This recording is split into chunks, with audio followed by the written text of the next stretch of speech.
College football bowl season is here. Today I'm Austin, joined by Logan. We each got our two favorite picks for this upcoming Saturday slate of college football action. We've had a couple weeks off, Logan, but I'm happy you're back. And last time you were here, you gave out a 3-0 sweep. That's what we love to see. I was 2-1. We had a 5-1 day. We will take that. Now our next college football video, not sure when it will be, maybe Monday the 26th. We'll definitely tackle at least the college football playoff games, but I want to give you guys some more content, especially giving out these winners. And Logan, since you went 3-0 last week, there's no better reason for you not to start. So what's your first pick for this upcoming Saturday slate? Yeah, we've got bowl season. This is a really exciting time. Now, I want to remind people, bowl season could be a little bit tricky, right? You've got injuries. You've got a lot of players entering the transfer portal. So you can't just simply go off of regular season stats, right? It's just not that easy. And the books are pretty sharp on a lot of these lines. So that's just a friendly reminder. Bankroll manage, and we're going to try our best to win some money in the bowl season. But my first pick, I'm starting in the LA Bowl, Washington State versus Fresno State. And I'm taking Wazoo plus 4 points in this one. I'm taking the underdog Pac-12 team in this one. Look, at first glance, you got Fresno State, and that seems like a sucker bet to me, right?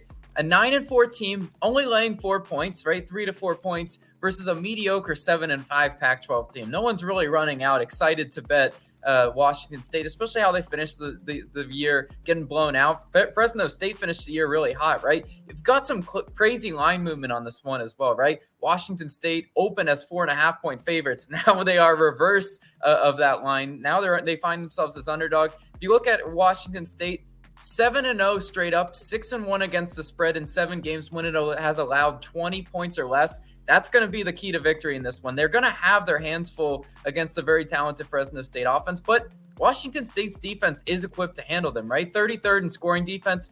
And will the extra time prepare, them during bowl season? They got extra time to look at film, analyze what this Fresno State team wants to do. Absolutely, that's going to help them. And you got to remember, right? Washington State's faced the best of the best offenses, right? They faced the UCLAs, the Oregons in the Pac-12, even Utah, throw them in there.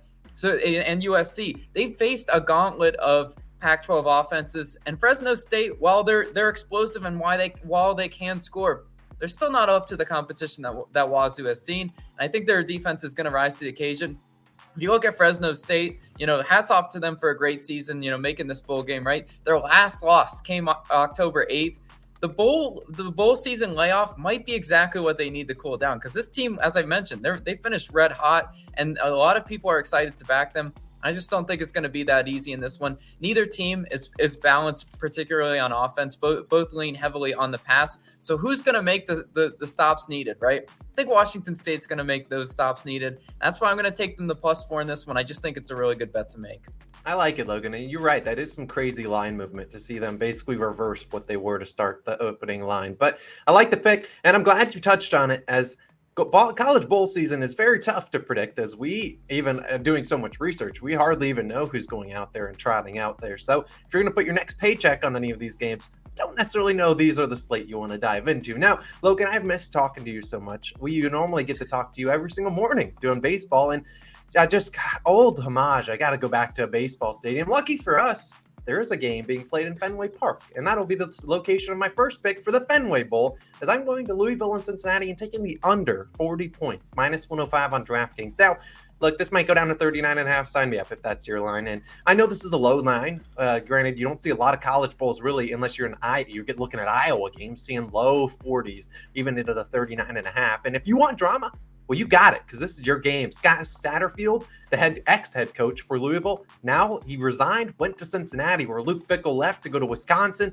So he's going to be on the sideline watching his ex-team go out there. And Deion Branch, if you recognize that name, if you're an NFL fan, the 2-time Super Bowl champ for the Patriots, he's now the interim head coach for Louisville. And ultimately, I'm just rooting for no points in this game, because this should be an absolute pillow fight. The Bearcats have been relying on Ben Bryant to start. Well, he's injured. He missed their last game, and their new quarterback, Evan Prater, I'm going to be honest, not that great. Now, Malik Cunningham, not only the leading passer for Louisville, also the second leading rusher, he said, nah, I'm going to wait and postpone and just go into the NFL draft. So he's not playing. I don't even know who's going to start for Louisville, but it's an 11 a.m. start. I don't anticipate either of these two offenses being too good. I anticipate a lot of running game, and I just think both these two defenses can stop the run. And Louisville's favored, despite not having their starting quarterback, the guy that's basically carried this team over the last 3 years. So the fact that they're still favored, I think that means they have a good chance, but I don't see them winning in a shootout. I think this is a very low-scoring game. I believe the over-under is 40 for a reason. We don't see a lot of low over-unders. So it's going to be ugly. It's an 11 a.m. start on Saturday morning, but hopefully we can make a little bit of money in that early a.m. start time. But Logan, that's my first pick. Wrap it up. You got a second pick, and then I'll give my second pick. What you got? Yeah, real quick though, I love how you returned back to Fenway, right? You missed baseball picks so much in the morning, so you got to go back. If I could bet a Nerfy in that game, I would, but unfortunately, there's no such thing. He kind of is betting an under Nerfy in that one, so I'll let it slide. But for my last pick, I'm going to North Texas versus Boise State in the Frisco Bowl, and I'm taking the Mean Green plus 10.5 points in this one. Look, if you look at the line movement in this one, we got to talk about it. Boise State opened as 11.5 point favorites. But it actually has been bet down slightly, right? People are giving the North Texas some love, and I'm giving them some love in this spot too, right? My bowl season philosophy, I don't take double digit, as a favorite being a sure thing, like a surefire, absolute lock parlay leg. I just don't see it that way. I know a lot of people are going to bet Boise State either spread or in money line and parlays. And you got to be careful during bowl season, right? Who's the hungrier team? I think it's absolutely North Texas. You get the interim head coach for North Texas. You see a lot of this sort of stuff in bowl season, right? The program's going through some change, and I think North Texas is going to come out fired, and that's going to be a rallying point for a lot of these players, right? Some change in the locker room is sometimes a good thing, right?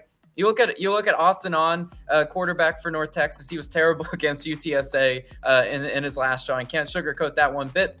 But I expect a bounce back versus Boise State. If you look at his season stats all year long, he's been a lot better than his last game indicated. And you look at the defense, it's a weakness for North Texas. I'm not going to lie. They're probably going to have to cover this, scoring a lot of points, but they're capable of do that. But the reason why, they're double-digit underdogs is because they're 110th in scoring defense, right? Sometimes that can be dangerous. You can be playing with fire in that one. But Boise State's offense, I just want to remind everyone, cool blue turf and everything, but it's not has been consistent as a lot of people think or want it to be, right? I don't think it warrants, being 11-point favorites, essentially. They're 107th in passing yards per game, 65th in yards per play, right? To cover a double-digit spread, you need a lot of quick, explosive plays, and you need to be running up the score consistently. And Boise State just hasn't shown me that all year long. And they've also had the benefit of playing some bad teams, right? If you look at Boise State's schedule, they did play some bad opponents. North Texas is going to come out fired up. The Mean Green are going to cover that double-digit spread that I need them to do, and they're gonna be competitive in this Frisco Bowl.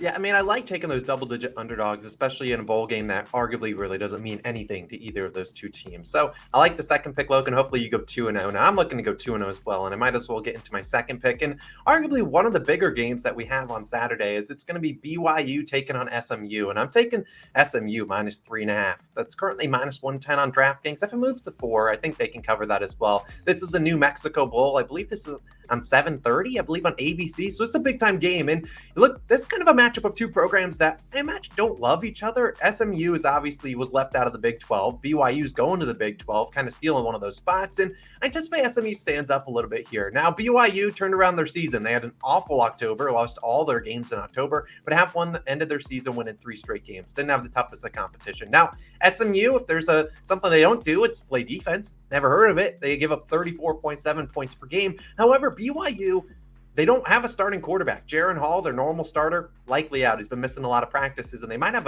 a transfer from Boise State coming in. I just don't really know what's going on. They're also missing their starting linebacker who's transferring as well. He's their leading tackler, and also missing 3 other linebackers who are out. Now, you can look at SMU on the other side of the ball. They are missing their number 1 receiver, but Tanner Mordecai has been absolutely ridiculous this year. 31 touchdowns, 9 interceptions. He had a great year last year. He's trying to build his resume for the NFL draft, and SMU, when they win, they normally win big. When they've won 7 games this year, both teams 7-5. Of the 6 of their 7 wins came by 4 or more points. And you look at over under this line, very similar to your pick earlier, Washington State. This had crazy line movement towards the under on this game. In fact, it opened at 73, and it's all the way been bet down to 64. So a 9-point change. I don't think the books are that off by 9 for a game like this. I think it changed a little bit due to Boise State's maybe not having a starting quarterback in this game. I think SMU comes out here, flexes a little bit of muscle, says, you know what, we should have been put in the Big 12, not this BYU program who's injured and missing a ton of people. So give me SMU minus 3.5. A lot of people aren't going to be playing in this game, but look, sign me up. Give me the SMU. Give me a minus 3.5. How you like that? Yeah, I love the pick. I always mention, I don't think BYU is as good as people think. Hopefully SMU can exploit that. And hopefully we can go 4-0. If we go 4-0, we're giving away some money. So definitely, if you're new, hit that subscribe button, hit that like button too. Logan and I should be back in probably about 10-ish days for our next installment. Maybe we'll close out the 2022 with a ton of different college football videos. We appreciate all you guys' love and support. Austin Logan signing out. See you guys back again in a little bit. Peace.